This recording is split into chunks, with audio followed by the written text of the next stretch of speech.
Hello বন্ধুরা, তোমরা কি জানো পড়া কপাল কাকে বলে? নিশ্চয়ই জানো না। এই দেখো ভাই, পড়া কপাল কেন বন্ধু জানো তোমরা? তবে শোনো, আমি তখন খড়গপুরে পড়াশোনা করতাম। একটা শিক্ষক আমাকে খুব ঘনই কথাটা বুঝতো, কবিতা বলে শোনাতো। কী কবিতা? বলছে, আরে যেখানে যেও রে ভাই সপ্ত সাগর পার, ঘন ঘন শ্বশুর বাড়ি যেও না খবরদার।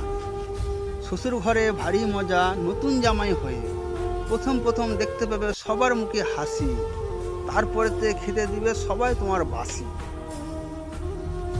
শিক্ষকটা বুঝতে চাইছে যে যেখানে পারবি যা, ঘন ঘন শ্বশুর ঘর যাস না।